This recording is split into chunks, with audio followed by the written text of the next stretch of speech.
Hi everyone, and welcome to a quick video where I wanted to share some of my thoughts about Heroes of Might and Magic Olden Era, which is coming to early access on April the 30th. And I currently have about 70 hours in the release build. And before I say anything else, I want to preface this by saying I'm an old school Heroes of Might and Magic fan. I played all of the old Heroes games, starting from the very first one, and then I played the second and the third one a lot between 1996 and 1999, and later than that as well. So just to be transparent about this, one of my biggest concerns about the Olden Era was whether it will live up to the expectations. I was really worried that it will miss the mark and just kind of squander the Heroes of Might and Magic IP. And I'm sure many of us old-school Heroes fans have some flashbacks to what happened with the later Heroes releases. We don't talk about those. And also, quite frankly, I've been a PC gamer since 1992, and I'm a little bit cynical about a lot of the games these days. However, and I don't say this lightly, I'm very happy to report that Olden Era is a very, very good game. But I do want to start from what is not good about it. The weakest part of Olden Era by far, as of right now, as of the initial early access build, is definitely the campaign. Now, the campaign is not finished, it currently consists only of Act 1, but what's already here for Act 1 is just not very good in my opinion. The pacing of the campaign is off. The difficulty is all over the place. Some missions feel way too easy, some feel way too hard. But even difficulty aside, some specific missions of Act 1 feel more frustrating than fun. There is, for example, one particular mission where you control a single hero and one city, but your opponent will have 3 cities from different directions and multiple heroes, and there are some portals on the map. So you end up playing this slightly frustrating game of cat and mouse. Obviously, you can still win that scenario, and I have, but it can lead to a rather frustrating experience. Additionally, and this is a problem especially in some of the Act 1 campaign missions, your hero can get capped on experience very, very quickly. And I mean, I spent more than 80% of some of the missions being completely capped on experience and unable to get any more levels. And one of the fun parts of Heroes of Might and Magic is watching your hero grow and get more powerful. But the main issue overall is the pacing. Some of the missions take way longer than they should. The difficulty, which is all over the place. Some are easier than they should be, some are way harder. And some are really frustrating, even if they aren't that hard, fundamentally speaking. So if you are someone who is only interested in the campaign, and you have no interest in playing custom games or multiplayer, I would hold out on buying Olden Era right now. Because 1. The campaign only has Act 1 at the moment, and what's already there in Act 1 is a limited number of missions that have some balancing problems. Also, some of the campaign maps very strongly benefit from you knowing the map, and I don't mean just your immediate surroundings, which you can scout easily enough. I mean the actual entire map. So there's a pretty good chance you'll have to replay some of them. So if you are someone who only cares about the campaign, and you have no interest in playing custom games or multiplayer, I would definitely hold out on buying Olden Era for the reasons I mentioned. The campaign right now only consists of Act 1, which consists of basically 7 missions. And you might take, let's say, 15 hours to finish all that, but that's primarily because just one of those missions might take you 5 or 6 hours, for example. With all that said, the current state of the campaign aside, everything else is just friggin' brilliant, and I don't say this lightly. I mentioned at the start that I was originally worried that Olden Era will miss the mark and not meet the huge expectations, but that is definitely not the case. One of the things I like about it is that, in my opinion, it struck a very good balance between adding too many new things and not enough new things. And some of the mechanics it did add are actually a brilliant addition to the game. A really good example of one such mechanic is the focus mechanic. Focus is a resource that you use in tactical combat, and you gain focus primarily by attacking enemies or taking damage, where melee gives you more focus than ranged, and there are various other ways to influence how much focus you get, such as hero skills, some spells, maybe some artifacts, etc. And then focus itself is spent on unit abilities, because a lot of units in Olden Era have abilities you have to actively use, and many of those abilities require you to use focus. It can be one focus charge, two focus charges, or three, where your usual cap is 3, but you can increase that cap. Furthermore, your hero has something called Heroic Strike, which is basically an attack performed by your hero, which you can also use focus for. And this one single mechanic adds so much more tactical depth to the game, it's actually kind of crazy. It is by far my favorite addition to Heroes of Might and Magic in Olden Era. There are also other mechanics, such as advanced and expert skills, which unlock sub-skills, and you get to pick one of the 3. There are some really interesting options and synergies there. There are some cases where I would say there is a clear winner, but there are also plenty of cases where the skill offers you some very interesting sub-skill alternatives that you can build your strategy around. There are also low points that you can spend for various bonuses. There are also astrology points, which you can use to unlock high neutral magic, which gives you spells such as Town Portal, Dimension Door, Second Wind, and similar. And you get to choose which one specifically you want to unlock. Speaking of spells, getting spells is also a lot less random. So if you build a mage guild, you will get a selection of spells from that tier. However, if there is a spell in the tier that you didn't get, but you really want to get it, you can spend some resources to unlock it yourself. So you are basically guaranteed to get the spell that you want. You do not have to rely on luck or RNG. Another, in my opinion, brilliant addition to Olden Era is the fact that every single faction unit has 2 different upgrades, and more importantly, once you upgrade your unit to the upgraded variant, you can switch between the upgrade variants for free.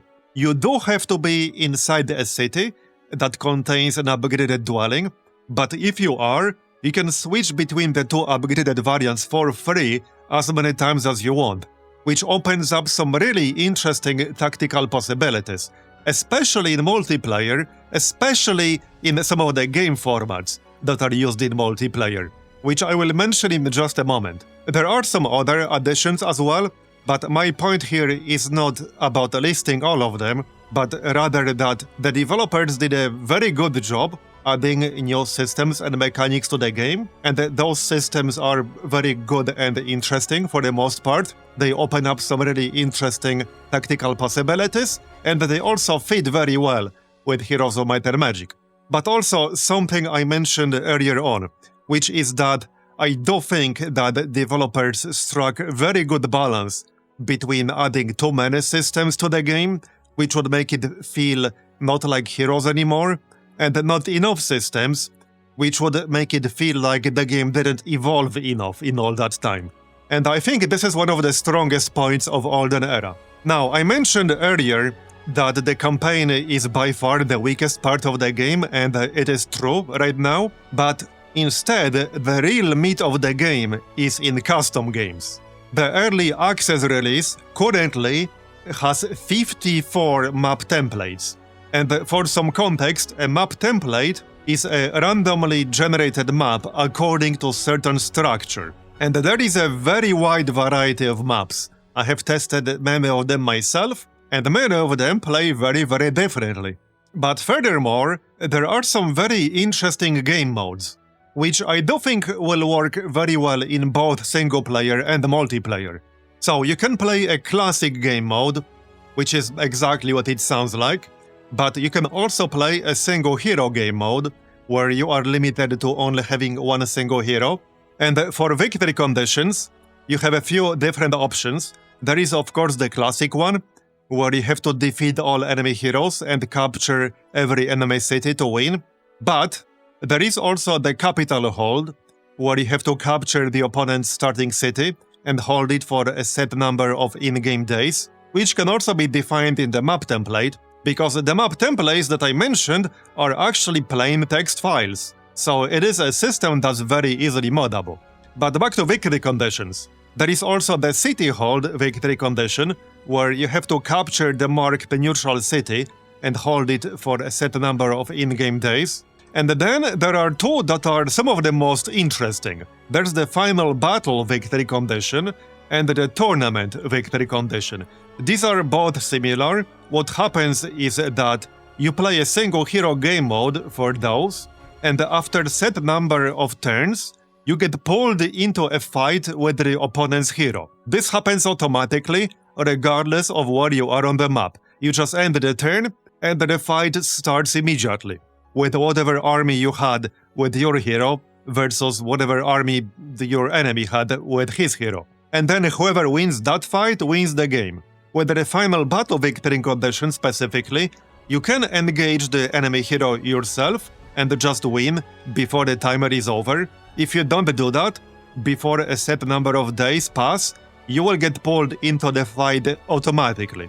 So this fundamentally caps the length of a game at, let's say, an hour or maybe two. It depends on the exact map template you're playing and the turn timers and battle timers, if you set those. And there's also the tournament victory condition, which is very similar to final battle. However, you fight a series of battles, and the map templates for the tournament have your lands disconnected from the enemy lands. So what happens here is that you do your best to build up your army, then after a set number of days, you get pulled into a fight with the enemy hero, and you win after you win 2 battles, for example. The templates that are currently available by default are all best of 3, so the first person to win 2 engagements is the winner of the game. However, nothing stops you from modifying them to be best of 5, for example, because this can be done very easily. And what's interesting about the tournament victory condition is that said battle with the enemy hero does not result in any unit loss, meaning that once that fight is over, nobody actually loses a single unit. The fight is completely detached from your actual progression. So this means that if you just barely lose that first fight, you still have your full army, and the enemy still has his full army, and you can maybe try to adapt to the situation. And one of the things I like about the tournament game mode in particular is that because it's best of 3 or best of 5, etc., and you can see what your opponent is doing with his army, and for example, switching between upgraded unit variants is entirely free, you can try to play some mind games with your opponent. Maybe your opponent is doing something specific with his army composition, you can see what he's doing, and you might try to counter it, but then your opponent knows that you know, and that you might try to counter it, which I think will lead to some really interesting dynamics. In multiplayer at least, because AI doesn't really care. So just to summarize everything I said, Heroes of Might and Magic Olden Era is actually brilliant, and I think it more than lives up to the expectations. The only exception right now being the campaign. It is a bit undercooked and imbalanced, and it needs work beyond just actually completing it. Because if the remaining acts are similar to Act 1, I think this will be by far the weakest part of the game.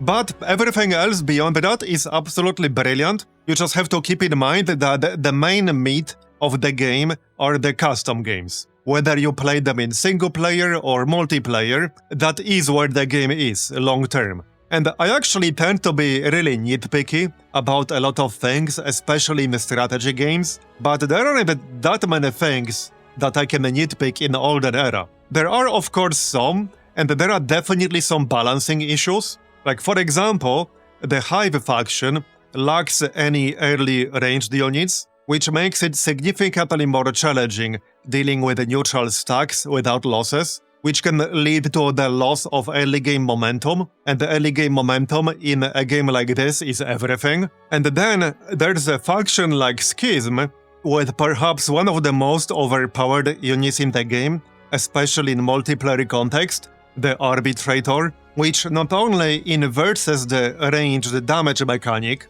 by doing more damage the further away the target is, which will force your opponent to play differently if you have a big stack of them, but more importantly, one of the upgrade variants for the Arbitrator can prevent the enemy hero from using the spellbook, which, with how good the magic has always been in Heroes of Might and Magic, is absolutely huge and can swing the game massively in your favor. So for multiplayer in particular, the Bloated Arbitrator, which is a tier 6 unit for the Schism, might just be the single most overpowered unit in the entire game. Certainly in top 3, but I would personally put him in number 1 spot by far. There are some neutral units that are a little bit game-breaking, but you cannot obtain them easily, and on most maps that will be used for multiplayer, you cannot obtain them at all. So I'm talking strictly about faction units that can be recruited directly from the cities.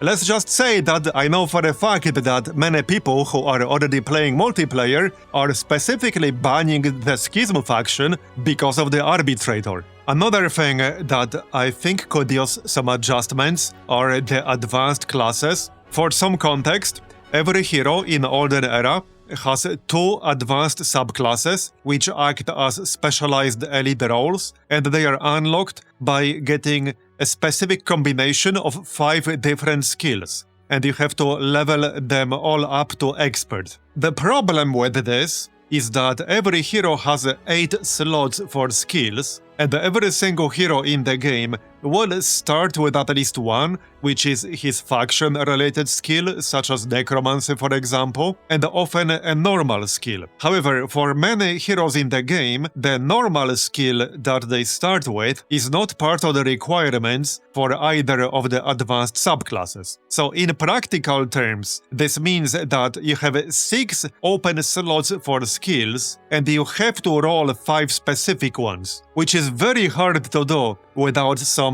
map locations such as the university, which gives you a selection of 4 different skills, and then you can choose to learn any combination of them. But even with the university, it can be very hard, because once you level up and you are offered 3 different options to choose from for your skills, you cannot reroll those options. You can avoid picking a basic skill that is not part of the requirements for the advanced subclass that you want by leveling up your existing one to advanced or expert, but once you level up all of your existing skills to expert and you are offered 3 new basic skills, if those 3 basic skills that you are offered do not contain any of the 5 that you need for the subclass that you want to get, you cannot reroll that. You have to pick a skill that is not part of the requirements. And since on many heroes you only have 6 open slots, and you have to fill those 6 slots with 5 specific skills that are required for the advanced class,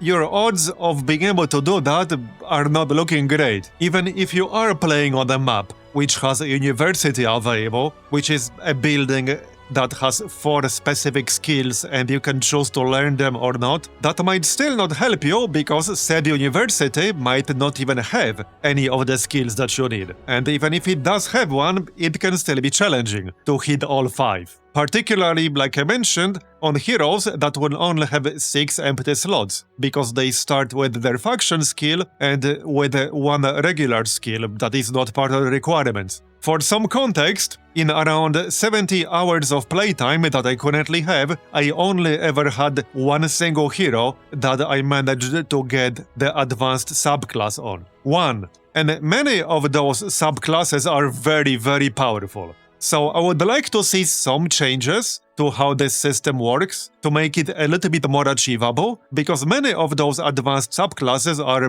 really powerful and fun to play with. It's just very hard to hit them in a regular game. The best way to get one right now is to play on a specific map that, for example, has multiple universities available in your general area. With all that said, things like balance can be fixed way more easily than fundamentally broken game design, and when it comes to game design, Heroes of Might and Magic Olden Era is really good, and as long as you're not a campaign-only guy, I can definitely recommend it. This might just be a strong contender for my personal Game of the Year. Obviously, we are just in April still, but I do think it's that good. Of course, the important question here is how exactly early access will be handled, which remains to be seen, especially since there are a few fairly annoying bugs in early access right now. Hopefully they will be fixed, because that's partially what early access is for, but you do need to be aware that they exist.